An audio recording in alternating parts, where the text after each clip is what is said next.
রাজ্যে রেফারিদের গুণগত মান বৃদ্ধি করতে এবারও এক বিশেষ শিবিরের আয়োজন করে ত্রিপুরা রেফারি অ্যাসোসিয়েশন।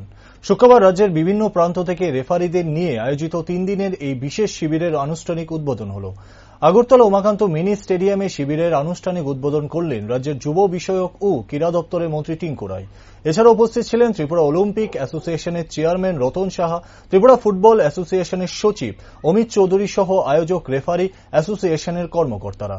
শিবিরের আনুষ্ঠানিক সূচনা করে মন্ত্রী টিঙ্কু রায় বলেন, ফুটবল ভালো চাইতে গেলে ভালো রেফারি দরকার।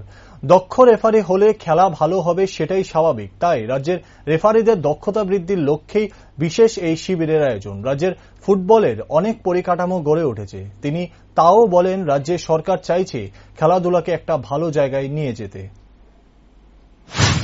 খেলাধুলা ভালো করতে গেলে বিশেষত ফুটবল ভালো যদি চাই তাহলে রেফারি ভালো হতে হবে। অর্থাৎ রেফারি যদি কোয়ালিটি রেফারি বা অর্থাৎ স্কিল রেফারি যদি হয়, সেই মাঠের খেলাটাও সেই উন্নত মানের খেলা হবে। তার জন্য রেফারি যারা রয়েছে তাদের প্রশিক্ষণের ব্যবস্থা করেছে ফুটবল অ্যাসোসিয়েশন আমাদের এখানে। তো 3 দিন চলবে এটা। গোটা রাজ্য থেকে এসছে, মফস্বল থেকে বেশি সংখ্যায় এসছে।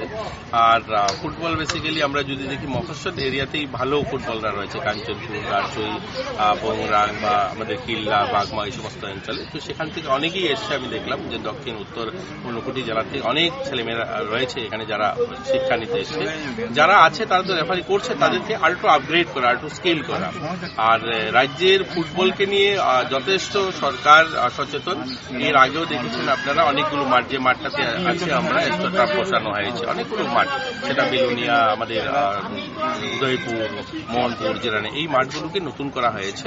তো আমরা আশাবাদী ফুটবলকে নিয়েও যে আমাদের রাজ্য ফুটবলেও ভালো করবে। প্রত্যেকটা খেলাধুলা নিয়েই সরকার, আমাদের মাননীয় মুখ্যমন্ত্রী স্পোর্টসম্যান, তো ওনারও ইচ্ছা যে আমরা আমাদের খেলাধুলাতেও একটা ভালো জায়গা যেন আমরা করে নিতে পারি। মণিপুর যদি এত ছোট রাজ্য, আমাদের থেকে পপুলেশন কম, আর্থিকভাবে আমাদের থেকে একটু পিছনে, তারপরেও তারা যদি এত ভালো করতে পারে আমরা কেন পারবো না? আর তারই এই প্রচেষ্টা, এই ধরনের প্রশিক্ষণ, ট্রেনিং এইগুলো এর জন্য।